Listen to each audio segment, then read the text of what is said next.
Hola, bienvenidos al nuevo estudio de nuestra comunidad Benei Adonolam, en esta oportunidad con una doble porción llamada Matot Masei. Matot, que hace alusión, ¿cierto? Significa las tribus de Israel, y Masei son los viajes, jornadas.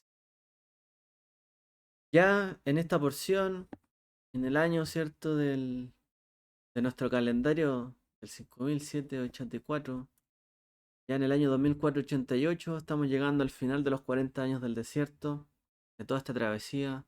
Fin, Miriam, Aarón ya no están más entre los hijos de Israel, queda solamente Moshe y viene, cierto, a reemplazar Yehoshua como el sucesor de Moshe.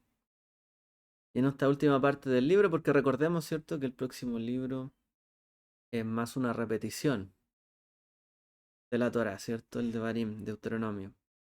Así que en estas últimas partes el Eterno comienza a cerrar las cosas. Hay un cierre de ciclos. Entonces se presentan diversas leyes, cierto, que van en torno a esto. Por ejemplo, se detallan en principio las leyes sobre los votos y se le ordena a Moshe vengarse de el caso de Madián. En la batalla mueren Balak y Bilam. Después de esta guerra, Moshe instruye a los soldados que las leyes, cierto, que les aplicaban sobre la tumá o la limpieza. Y se preocupaba también de que eh, del botín, cierto, que tenían que tener los soldados, de la comunidad, del tabernáculo, etcétera. O sea, tomó su atención en cerrar estos ciclos. Luego, ¿cierto? Se nos enseña cómo hacer kasher o puro, ¿cierto? O apto los utensilios, etcétera. Más adelante, las tribus de Gad y Reubén se acercan a Moshe diciéndole, mira, no quiero entrar en la tierra más allá del Jordán, me quiero quedar acá, porque son tierras aptas para el ganado. Así que quisieron quedarse con los territorios de Transjordania, que se habían capturado del rey de Sihón y de Og. Moshe al principio no confía, ¿cierto?, en esta propuesta. Sin embargo, se llega a un acuerdo con ellos y con la media tribu de... bueno, con estas dos tribus y media tribu de... dos tribus y media, mejor dicho.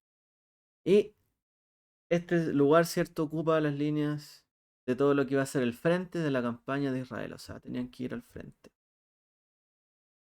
Más adelante Moshe habla sobre los beneficios de limpiar todas las influencias negativas de lo que se había hecho en esa tierra, que iban a entrar, ¿cierto?, a poseerla, y establece los límites que había para ella. Procede a nombrar líderes que iban a supervisar esta división y asigna el mandato de las 48 ciudades levíticas, incluidas, ¿cierto?, entre ellas 6 ciudades de refugio. Y hacia el final se detalla las leyes sobre el asesinato involuntario, o digamos en ese caso el homicidio, y se establece la prohibición de casarse con alguien que no pertenezca a la misma tribu por el caso de las herencias. Esta prohibición se ocupó únicamente, ¿cierto?, durante esa generación que ocupó la tierra de Israel en principio. Esto es en resumen nuestra porción. Dijimos, ¿cierto?, que esta porción empieza a cerrar temas, cerrar hitos. Es un culmine de la historia de la estadía de Israel por el desierto, de su salida de Egipto y de la posterior también revelación de la Torá. Es el culmine, prácticamente. El pueblo está a punto de ingresar en la Tierra Santa y adaptarse a una existencia como nación. Como un pueblo normal, como el resto de las naciones, ya no serían un pueblo vagando por el desierto, sino un pueblo normal, establecido en una nación. Pero ya no iba a caer más el maná del cielo, ni iba a haber pozos de agua milagrosos, ni agua saliendo de una roca o de donde sea. Ya no iba a acompañar una columna de fuego para protegerlo, ¿cierto? Noche, una nube en el día que los cubriera del sol. Como dijera el Salmo, el sol no te fatigará de día ni la luna de noche. Ellos estaban cubiertos de día y de noche, pero bueno, todo esto, ¿cierto? Iba a dejar de estar ahí. Entonces esta porción trata sobre las fronteras también de Israel, los problemas que se iban a relacionar con esto, los métodos de la división de sus habitantes. Todo esto es mundano, es terrenal. Si comparamos, ¿cierto? El tema de los milagros del desierto, el maná, de dónde salía el agua, todo lo que aconteció allí milagroso, que se abrió la tierra, que, que plaga, ¿cierto? Lo que vieron en Egipto, todo eso era milagroso. Bueno, de aquí en adelante todo es normal. Pero ellos habían visto milagros, plagas, recompensas, castigos, el rostro radiante de Moshe, la emoción, ¿cierto?, de construir un Mishkan, cómo se alzó, cómo llenó la presencia del Eterno ese lugar, etcétera. Pero esta para allá nos habla de asesinatos en la tierra de Israel. Nos habla de ciudades de refugio para los criminales, sin intención, ¿cierto? Y protegerlo de sus vengadores. Temas terrenales, mundanales. Hay un Midrash que cuenta que en realidad nunca se produjeron asesinatos de esa índole durante la estancia de la tierra o sea, la estancia de Israel en el desierto. No ocurrió algo como tal.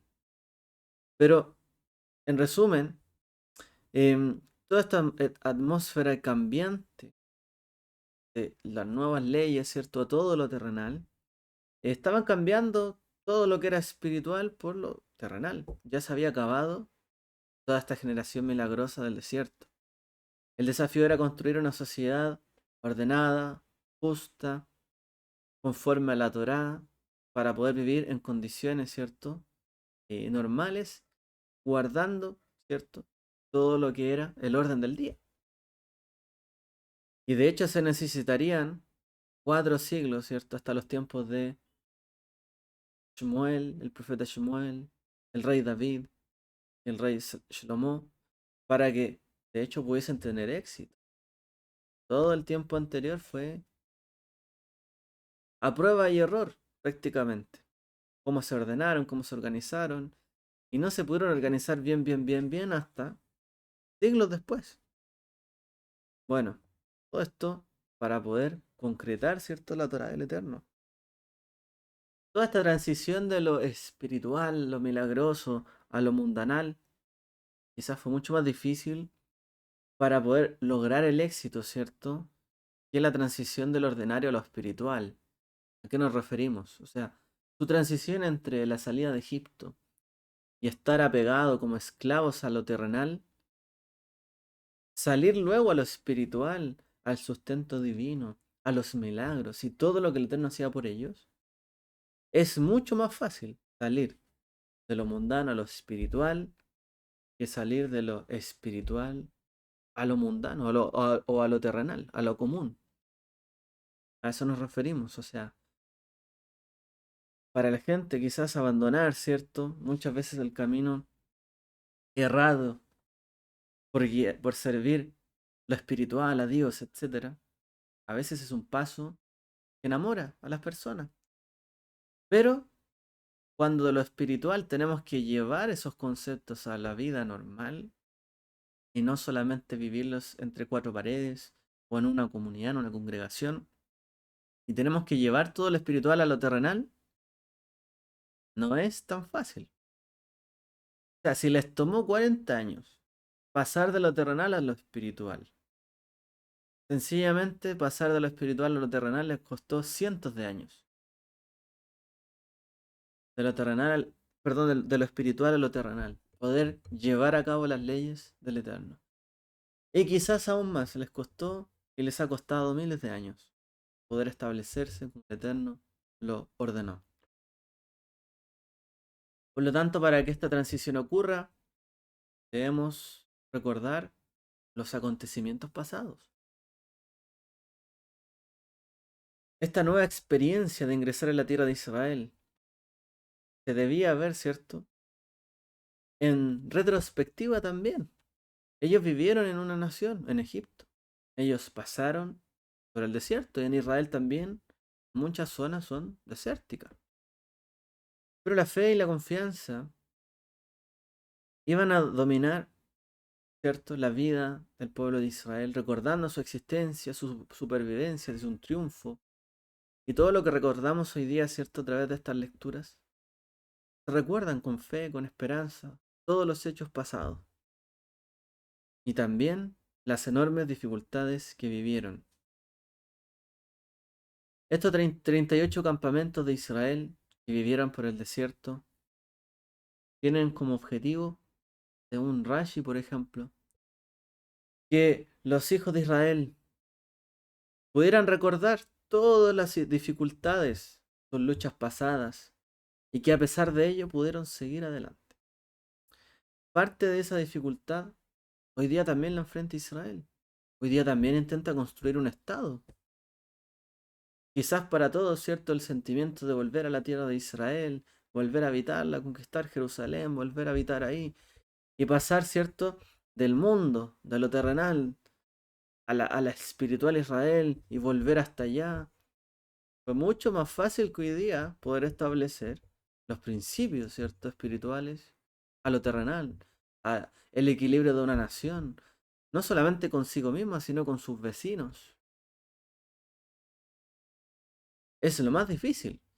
Si a Israel le costó un día establecer el Estado de Israel, y con la ayuda del Eterno puesto, ¿cuánto le ha costado establecerse como una nación de paz en Medio Oriente hoy día? Bueno, todo esto, ¿cierto? Lo podemos ver a través de las experiencias. Experiencias de la Torá, experiencias del exilio, de la diáspora judía a través de los siglos. Y por supuesto, no podemos borrar el pasado si queremos crear el futuro. Así que los problemas que hoy día se enfrenta Israel, ¿cierto? Sus fronteras no son los mismos. Fronteras, demografía, asesinatos, su sistema de valores, qué hacer con los criminales, la creación de un Israel amable, ¿cierto? Que abrace, ¿cierto?, a toda su ciudadanía, también se enfrenta con la Torá, con sus valores. Y muchas veces, ¿cierto?, se enfrenta a la memoria contra las nuevas doctrinas, ¿cierto?, de esta época. Se enfrenta a la sabiduría y la fortaleza de las generaciones anteriores de cómo construyeron ellos una nación, a las nuevas experiencias y sabiduría de las juventudes o de las nuevas generaciones de cómo enfrentan el Israel de hoy. Pero quizás, detrás de todo, ¿cierto?, la amnesia o el olvido es uno de los mayores riesgos, ¿cierto?, que ocurren el día de hoy y que también Israel vive hasta estos días. Es lo peor que puede ocurrir, el olvido.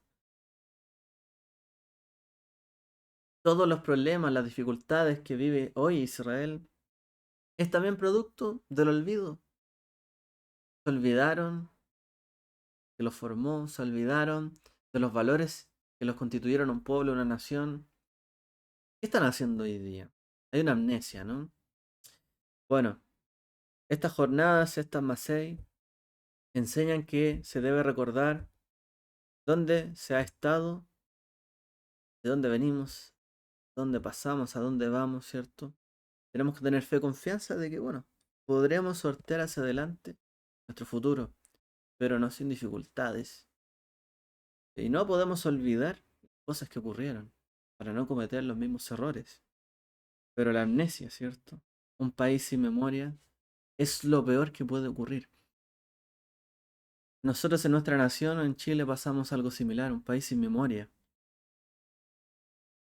donde los logros no son logros, y las derrotas no son derrotas, y lo malo no fue lo malo, y lo bueno no fue lo bueno. Y un intento por reescribir siempre la historia nunca nos va a asegurar una permanencia futura, una cohesión futura. Sí lo hará una tradición fuerte, una memoria colectiva fuerte, unos valores, ¿cierto?, que permanezcan en el tiempo y que no se trastoquen siempre, una historia definida y no una relectura caprichosa, ¿cierto? Siempre. Y esto es lo que a Israel lo hace fuerte, un pueblo con identidad y con historia. Porque tiene su historia, está ahí, está escrito. Alguien podrá interpretarlo diferente, pero ahí está escrita. Los une, los cohesiona, donde sea que estén cada judío en el mundo. Pero muchas veces nos peleamos, ¿cierto? Por el pasado, lo que fue, cómo fue, si fue bueno o fue malo. Y nadie reconoce quizás los hechos, sino solo los puntos de vista. Recordemos que por puntos de vista y por opiniones y reclamos y habladurías Israel y toda esa generación pereció en el desierto. Los que no se pusieron de acuerdo con lo que el Eterno hacía, con lo que el Eterno les daba, con lo que aquí, con lo que allá, con lo que tenía su vecino, los que nunca se pusieron de acuerdo y siempre reclamaron y siempre se quejaron, no continuaron, no crecieron, no avanzaron. Los que sí le dieron continuidad a todo esto, ingresaron en la tierra prometida, o los que estaban limpios, ¿cierto? De esto. Bueno, en esta oportunidad vamos a hablar de dos mandamientos que se mencionan en esta porción para dar la lección.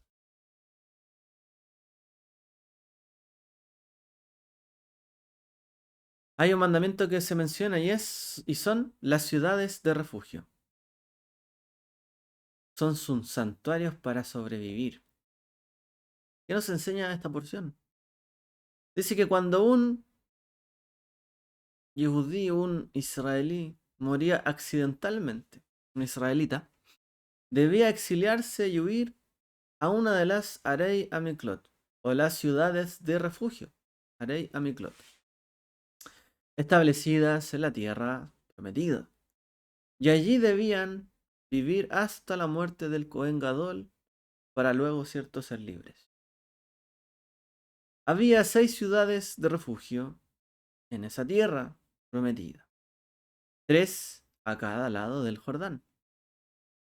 Además, había 42 ciudades de los levitas que estaban esparcidas por toda la tierra de Israel y que servían de forma similar también como refugios seguros para el asesino accidental. Entonces, se les confinaba a residir dentro de los muros de esta ciudad de refugio, a quien había matado a otra persona por error, por accidente, no, ¿cierto? Con toda la intención. Porque si una persona asesina a otra con toda la intención de asesinarlo, dependiendo de las circunstancias, ¿cierto? Podría ser pasible de una pena de muerte, directamente. Pero si alguien había matado a otro accidentalmente, pero mató a otra persona y esa persona tiene familia y no hay justicia, porque no hay justicia que pueda reparar un asesinato. Como dicen muchas veces, tristemente, los padres o la madre, ¿y quién me devuelve a mi hijo que me mataron?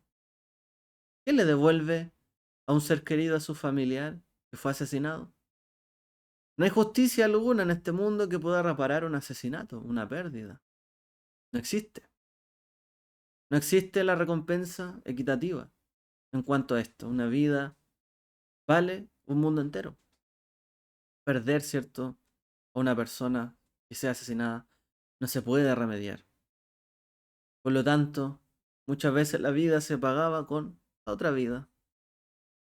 Había, ¿cierto?, una ley de la venganza. Y la familia podía querer tomar venganza de esta situación. ¿Quién podría frenar esto o estos impulsos?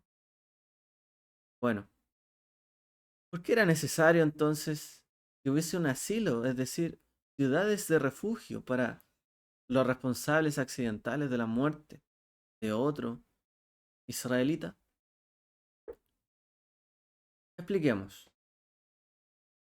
La Kedushá, la santidad, se relaciona con muchos conceptos de la vida. Lo aplicamos, ¿cierto?, a lo divino, a la Geulá, a la redención. Es el estado ideal, de hecho, entre lo espiritual y lo físico. Dijimos, ¿cierto?, que es difícil Es más difícil pasar de lo espiritual a lo terrenal que de lo terrenal a lo espiritual. Y en efecto es la santidad un estado, ¿cierto?, que nos mantiene, digamos, en ese estatus espiritual frente a todo. Es un estado ideal que coexiste entre lo espiritual y lo físico. ¿Por qué? Yo puedo vivir en la santidad en medio de lo físico, guardando, ¿cierto?, las cosas que debo realizar o cómo las debo hacer. Y en mi vida terrenal puedo vivir en santidad y nos conecta con lo espiritual. O sea, hay un cordón inquebrantable unido a Dios, ¿cierto?, a través de la santidad que nos conecta con Él. Por el contrario, la tumá, que es la impureza, es sinónimo de que en la escritura, de muerte, de contaminación espiritual, es decir, todo lo que simboliza lo terrenal, la muerte, el exilio, el galut. Esto transmite, ¿cierto?, el estado de desapego de Dios, donde lo espiritual es exiliado de lo físico. El alma se retrae o se retrotrae del cuerpo. Se separan las cosas. Cuando alguien está contaminado o algo está contaminado, no puede residir ahí lo espiritual. El alma de la persona se ve manchada, etcétera. Bueno, el hecho de que un asesino fuera responsable de la muerte de otra persona, por supuesto que esto denota la baja, ¿cierto?, espiritual en este acto, porque se atenta contra la misma vida, es decir, contra lo divino que hay en las personas, porque Dios puso su imagen y semejanza a cada persona. Y en lugar de desconectar el vínculo con Dios de la persona, es decir, con Dios, que es su propia vida, el asesino en este caso debería perder su propia existencia. O sea, si tú le quitaste a otra persona su conexión con la vida, con Dios, lo más puro y lo más santo y lo sagrado que es la vida, bueno, por derecho propio también debería perder su propia existencia. Pero su introducción a la muerte significaba una separación entre lo espiritual, lo terrenal, entre el alma del cuerpo. Solo queda una opción, que es adquirir un nuevo contrato de vida. Esta persona de por sí merece la muerte, y si no a otro. Solo queda algo, un contrato de vida, un nuevo contrato para vivir. Y esto se lograba yendo al exilio. Debía huir a unas ciudades de refugio o a pueblos habitados, ¿cierto?, por los levitas. Allí iba a encontrar un hábitat. ¿De qué tipo de hábitat encontraba? Si habían levitas, sacerdotes, encontraba entonces una conexión sagrada, lo espiritual, en esa ciudad. Iba a estar en compañía de personas consagradas, en un estado de santidad, completamente dedicadas al servicio de Dios y a pegarse a Dios. Entonces, este mérito de estar en esa ciudad, porque parece algo como hay que huir ahí, voy a vivir mal, pero en realidad vivía con gente santa. Iba a ser su única salvación. Aquel que merecía la muerte, el desapego total de Dios, se encontraría, ¿cierto?, en una ciudad donde todo lo que se hace es apegarse a Dios. Su única alternativa, volver a conectarse a la fuente de la vida, al Santo de Israel. Esta detención y su reivindicación del propio santuario de la persona, de su propia espiritualidad, en ese entorno, iba a ser la clave para sobrevivir. Mucha gente que pasa por algo similar dice, bueno, ya no tengo derecho a vivir. ¿Qué va a ser de mí? Pero sigue siendo una vida. ¿Qué sentido tiene para el Eterno derramar sangre por sangre? Él me mató, yo lo mato. O sea, como Él lo mató, una vida, se derramó sangre por una vida. Pero como el otro se vengó, se derramaron dos vidas. ¿Qué sentido tiene esto para Dios? Que se derrame una y otra vida, una y otra vida. ¿Será esto algo bueno, positivo? La única manera en que esta persona que accidentalmente había asesinado, estamos hablando de algo accidental, ¿cierto?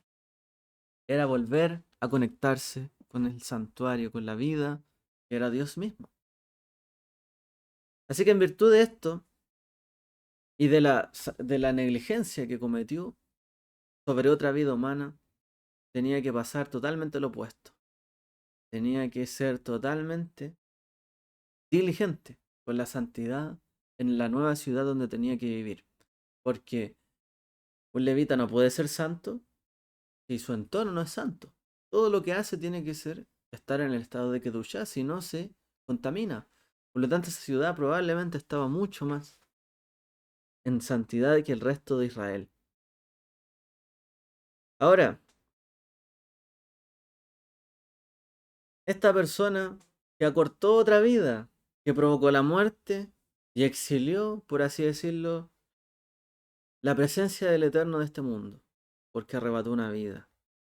No puede coexistir esta persona con el sumo sacerdote que en ese momento estaba dirigiendo el templo. No puede coexistir, porque esta persona y su acto hizo que la Shejinah o la presencia del Eterno se apartara de medio de Israel a causa del asesinato o de la muerte. Por lo tanto, no podía ser libre hasta que ese sumo sacerdote dejara de ministrar el santuario.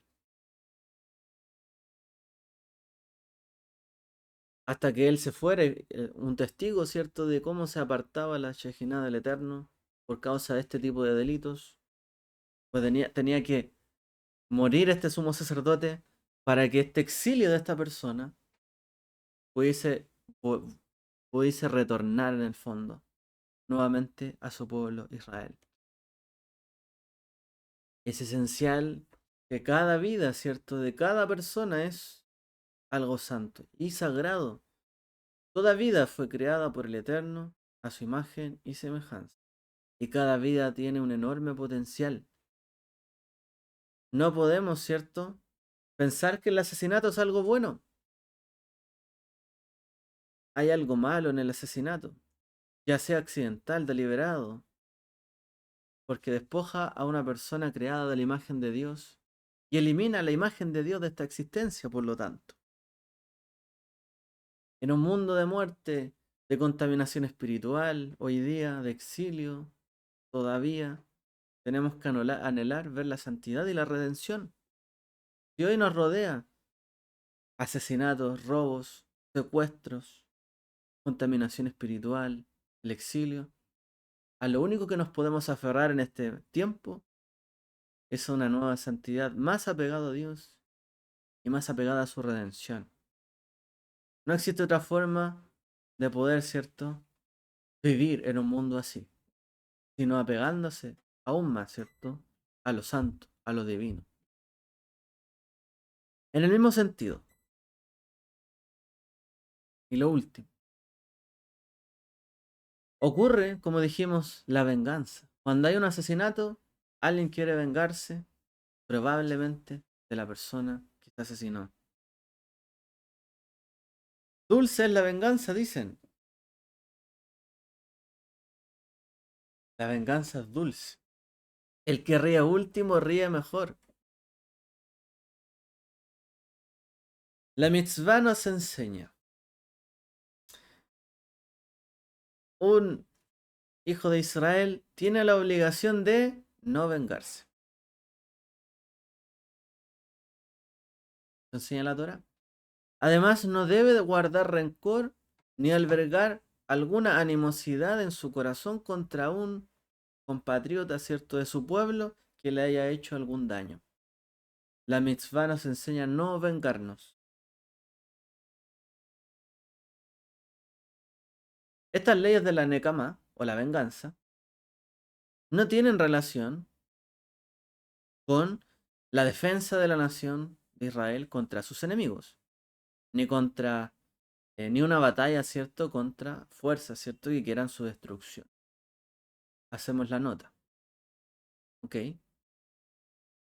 Es decir, si alguien viene, ¿cierto?, a dañar mi vida, yo tengo que defenderme.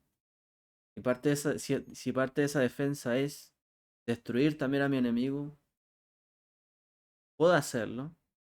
En la medida, ¿cierto?, que esto no albergue venganza, ni tenga, ¿cierto?, perjudicados que sean inocentes. Tratar, ¿cierto?, de minimizar siempre todo lo que sea el daño. Entonces existen unas leyes de Nekamá o de venganza. Un yehudí no debe albergar en su corazón, dicen, este deseo de vengarse. En nuestra parashá, ¿qué pasó con los hijos de Israel? Atacaron a Madián o a Midian. ¿Por qué? Porque enviaron a doncellas que llevaron a los hijos de Israel al adulterio, a las fornicaciones, ¿cierto? Y la idolatría de Baal peor. Y esto produjo, ¿cierto?, la mortandad en medio de los hijos de Israel. Fueron a vengarse. Ahora, la venganza prohibida de la Torá se relaciona más con un deseo apasionado a través del cual una persona se propone tomar represalias para desquitarse. O sea, es el desquite. Me dejó tan mal sabor de boca que necesito hacer algo para quitármelo. Necesito tomar una acción. Ese deseo apasionado de querer hacer algo con mis propias manos, que no está en mis manos hacerlo, o que yo no debo hacerlo, yo no soy quien aplica justicia, yo no soy quien tiene que hacer tal o tal acto, a mí no me hicieron nada, pero yo quiero vengarme. Ese deseo está prohibido, ¿cierto? Dentro de la Torá. De hecho, cuando hablamos, ¿cierto?, las semanas anteriores sobre Pinhas, dijimos él tuvo celo. Pero el celo es que la venganza, por así decirlo, cuando el Señor dice, mira la venganza. Bueno, en el fondo el Eterno, lo que hubiese hecho el Eterno lo hizo Pinhas o Finés. Dios se sintió incómodo con la situación que estaba aconteciendo en el campamento. Por lo tanto, iba a enviar a él una mortandad. Él iba a hacer algo. Y Pinhas lo hizo por Dios. No pensando en sí mismo, sino en él. Como dijimos que un celo realmente posible, sano y permitido en la Torá es el celo que, cuando el otro se está incomodando, voy yo y actúo en nombre de él para calmar la situación. No por mí mismo, sino por la otra persona, o por el Eterno en este caso. No por mi honor, sino por el honor de él. Pero cuando mi honor se ve traspasado y yo quiero desquitarme contra alguien porque me hizo un daño y yo quiero vengarme, eso es lo que la Torá nos prohíbe. Muchas veces esa venganza o ese deseo en el corazón nos lleva a hablar mal de otros. Nos lleva, ¿cierto?, a perjudicar a otros. Y a veces no solo a la persona, sino a muchos más. Nos lleva, ¿cierto?, a pensar que todo el mundo que hace algo similar a lo que nos hicieron es igual. Pero en la vida no todo es igual. Hay circunstancias que exceden a nuestro conocimiento. Y no podemos juzgar todas las situaciones iguales. Ese deseo, por lo tanto, apasionado de vengarse, de desquitarse, no está permitido en la Torá. Si alguien se quiere vengar, em, alguien quiere vengar lo que percibe como un error judicial, muchas veces. No debieron haber hecho esto, sino esto otro. Voy a tomar justicia con mis propias manos. Ahora, ¿qué pasa si existiese de verdad una, una justicia tan mala, que en verdad no está haciendo justicia y la gente necesita tomar las cosas con sus propias manos? ¿Qué tiene de reprobable exigir venganza si en realidad no se hace justicia? La venganza es en verdad muy dulce, nos dice la sabiduría judía. Con esas palabras, la venganza es en verdad muy dulce. Porque desquitar cierta esa sensación de injusticia con nuestras propias manos es dulce. Y conseguirlo y triunfar es dulce. Muchas veces la persona no puede tolerar la injusticia y la desigualdad. la persona anhela justicia y que el autor de ese mal o los que están señalados como los autores de ese mal reciban su castigo. Nosotros tuvimos, ¿cierto?, una jornada de furia en Chile, donde la gente quiso tomar represalia con sus manos. No quisieron tolerar más desigualdad ni injusticia. Y la gente, ¿cierto?, destruyó muchas cosas. No solo marcharon, también hicieron, ¿cierto?, justicia, demandaron, para que aquellos que eran el mal recibieran su merecido. Israel también muchas veces hizo esto, el mundo muchas veces ha hecho esto. Pero cuando una persona sufre un maltrato a mano de otras personas, ¿la Torá le obliga a qué? ¿A que tome venganza o que controle sus emociones? La Torá nos dice, no tomarás venganza con tus propias manos. No guardarás rencor contra tu prójimo, tu hermano. ¿Cómo poder hacer esto? ¿Cómo poder hacer esto? Porque si yo me uno a un grupo, ¿cierto?, que está haciendo esto, puedo caer también en las garras, ¿cierto?, de la venganza. Y quizás yo no era el responsable de hacer aquello. Y terminé siendo también culpable de haber cometido algún delito, una transgresión a la Torá. ¿Por qué dice la Torá, mía es la venganza, dice el Eterno? Yo pagaré a cada uno, ¿cierto?, según sus actos. Eso dice la Torá, mía es la venganza.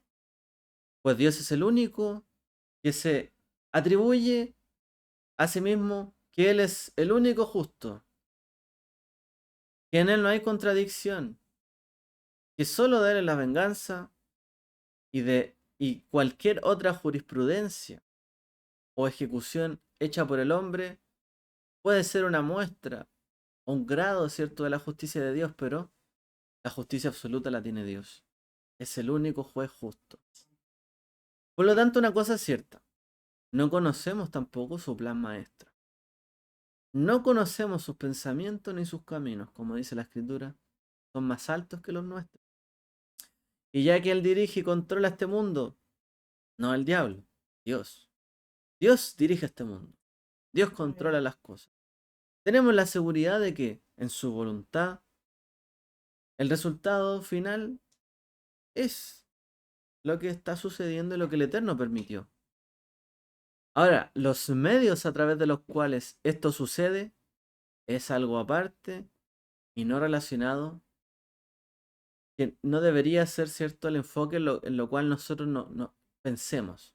O sea, cuando la gente juzga, ¿cierto? Y cómo Dios no hace nada contra la pobreza, contra el asesinato, contra la guerra. En el plan maestro del juez justo, aquellos acontecimientos están permitidos, ¿cierto?, por Él. Porque nuestros hechos y nuestros medios, es decir, los medios a través de los cuales se actuó para llegar a ese fin, nosotros lo provocamos. No fue el Eterno. Pero el juez juzga nuestras acciones. No está supeditado a nuestras acciones. Él está fuera de nuestras acciones. Por lo tanto, de los medios a través de los cuales ocurren las cosas en el mundo, no es. Por lo tanto, tu directa responsabilidad, sino que es nuestra. Pero la justicia sí es de Él. Y la venganza, por lo tanto, también. Entonces, si alguien me hace daño, por ejemplo, si alguien toma una piedra, me la lanza y me deja un ojo morado. Si alguien toma su puño y lo lanza contra mí. Obviamente, esa persona es responsable de sus acciones, del daño que me cometió, pero también ante Dios. Si hay un Dios que es el juez justo de todas las cosas, también cada uno, ¿cierto?, tiene que rendirles cuenta a Él. Ahora, en lo que respecta a la acción ocurrida, el ojo morado, el resultado en sí, podemos decir que había sido ordenado de manera divina. Hermano, si alguien lanza un puñetazo a otra persona, obviamente va a recibir un daño. El Eterno creó todas las cosas, por lo tanto, el que cometa a alguien una acción como tal genera una consecuencia. Y Dios creó este mundo para que así fuese. Por lo tanto, Es parte del diseño del Eterno. Pero el medio a través del cual alguien se hizo el ojo morado, no es que no lo provocó el Eterno, fue la acción humana. Desde esta perspectiva, incluso el perpetrador es como un mensajero de Dios, como una herramienta para cumplir algo. Pero el que es causante de mi estado fue esa persona que me golpeó, no Dios. Si creemos que hay un Dios que controla el mundo, que tiene propósito, que todo lo vela, todo lo sabe, todo lo ha provocado Él por sus manos, Él tiene todo bajo control, pero Él no es el responsable de todas las situaciones. ¿Ok? Ahora, ¿me podría vengar yo de una persona que me ha hecho esto? ¿No? ¿Qué pasa si también entendemos que es Dios quien está detrás de cada acción en este mundo y que permite que todas las cosas ocurran y yo me vengo de algo que Dios permitió? Es como que le hiciera la afrenta al propio Dios. Bueno, no tiene tampoco el propósito, no tiene propósito centrarse en quién arrojó una piedra. O sea, al hacerlo, el vengador estaría actuando como un idólatra actúa. ¿En qué sentido? Está considerando las fuerzas de la creación como autónomas, fuentes separadas de Dios. O sea, el sol, la luna, las estrellas, el viento que nos provocó tantas voladuras de techos, el viento tuvo la culpa. Fue traído por el maligno este viento. Y no tiene nada que ver con Dios. No, si fue Dios quien creó todas las cosas. Si yo me quiero vengar del viento, estaría actuando como un idólatra, separando el viento de Dios que lo creó. Dios es la fuente de cada cosa. ¿Cómo podría vengarme de Dios? Que Dios creó. Pero si yo separo estos elementos, las herramientas, estos medios de Dios mismo, estaría queriendo vengarme de Dios. Por eso, cuando ocurre un desastre, una catástrofe, terremoto, maremoto, lo que sea, el Eterno está detrás de cada cosa. Y Él permitió. No nos vengamos de Dios porque hay un desastre natural o porque se voló todo. Se volaron los techos. No me puedo vengar de Dios. Ni del viento. Actuaría como un idólatra, pensando que es algo aparte de Dios. El sol es solo un instrumento que el Eterno hizo. Un medio en este mundo. No podemos adorar al sol. Pero tampoco le podemos echar la culpa al sol como si fuese aparte del que lo creó. Porque Dios puso el sol allí. Y Dios puso el viento. Y Dios puso todas las cosas. Y las dispuso. ¿Ok? Por lo tanto, la verdadera fe en el Eterno, para finalizar, anula cualquier necesidad humana de vengarse. Dios está en el control. Y solo despreciar a Dios y su voluntad nos llevaría a tomar venganza con nuestras propias manos, por la arrogancia de no reconocer que el Eterno está en el control de todas las cosas. Pero como nosotros reconocemos que Dios domina todo y que Él es el Rey que ama la justicia y el juicio, pues nos sometemos a su voluntad cuando nos pasan las cosas. Y no tomamos venganza. Yeshua dijo, pon tu otra mejilla. Si Dios permitió que alguien te golpease, pon la otra. Sigue adelante, no te centres en el que te hizo el daño. El Eterno permitió que esto ocurriese. Hermanos, el Eterno permitió también que jamás hiciese tanto daño en Israel. No fue solo jamás. Dios también permitió esto. Si Dios no lo permitiera, no, nunca hubiese ocurrido. Dios también permitió esto. Debemos, por lo tanto, tener un sentimiento de venganza contra todos los palestinos. No tiene sentido. Podemos defendernos y atacar al enemigo, declarado, ¿cierto? Pero no tiene sentido odiar a todo el resto o querer tomar represalias contra todos.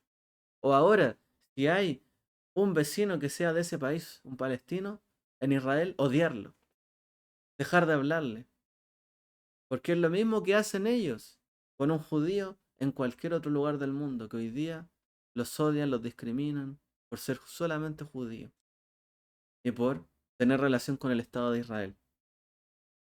No es la correcta forma de actuar. La venganza es del Eterno. La venganza es por Dios, es con Dios. Como dice, mía es la venganza. Y dice entre dos nombres de Dios, es decir, dice, oh Dios de la venganza, eterno, oh Dios de la venganza, aparece, dice. Salmo 94:1. Oh Dios de las venganzas, el Anecamón, eterno Dios de las venganzas, aparece. Porque entre las venganzas está la justicia. Y Él es el único que puede impartir justicia a lado y lado. Porque cuando en este mundo hay daño, siempre es un daño de acá para allá y de allá para acá.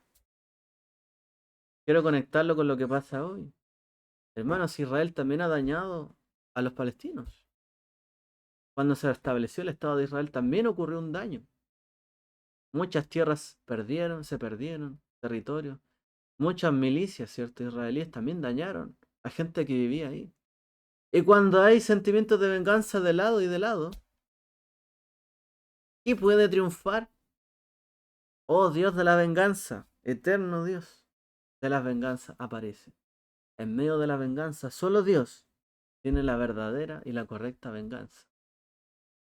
Cuando hay dos bandos que se odian, solo el Eterno sale triunfante ante esto. Lo demás que son sentimientos, ¿cierto? Historias, vivencias, etcétera, nos pueden llevar a caer en un gran error. Y quizás ahí es donde está la piedra de tropiezo, ¿no? De Israel. Porque la Torá dice, mía es la venganza. ¿Quién va a conquistar la tierra de Israel para Israel? ¿Quién va a retornar a todos los hijos de Israel del mundo de la dispersión? ¿Quién va a retornar? ¿Y quién va a traer justicia y redención para todo Israel que está en la dispersión? ¿Acaso no es el Eterno? Entonces, ¿por qué dejamos, por ejemplo, la venganza en nuestras manos y no en la del Eterno? ¿Por qué confiamos en las fuerzas de la espada o las armas en vez del Eterno? Cuando no lo reconocemos a Él como el dueño de la venganza absoluta, cometemos este error. Conquistaremos la tierra de Israel porque esta gente es malvada, estos cananitas, y merecen la muerte. Ciertamente el Eterno dice, porque ellos han hecho esto. Yo los he juzgado y ustedes van a conquistar su tierra y voy a darles la victoria, porque en mi venganza, en la justicia del Eterno, ese pueblo debía salir de ahí. Pero no es porque los hijos de Israel debían odiar a los cananitas, sino porque el Eterno así lo dispuso. Somos un medio de su justicia. Ojo con esto, porque Él es el único dueño de la verdadera venganza. Y adoptar nosotros la responsabilidad de la venganza o de un Dios vengativo que castiga a sus enemigos solo nos lleva a la arrogancia, al egoísmo. El Eterno muchas veces y cuando el Eterno permite la venganza, es cuando correctamente se puede ejercer. En este caso, en la Torá contra Madián, el Eterno permitió esta venganza por el daño causado, pero no siempre la permite. Y como dice el Salmo, el justo se regocijará cuando vea la venganza. ¿Qué venganza? ¿Y por qué un justo? Cuando vea justicia. ¿Y qué venganza? Cuando Dios tome represalia contra todas las cosas y todos los que hicieron daño y todos los que hacen maldad. Ese será el día del regocijo del justo y de Israel, cuando el Eterno ejecute la venganza. Familia, lo dejo hasta acá. Comentario. Que el Eterno les bendiga a todos. Chao, chao.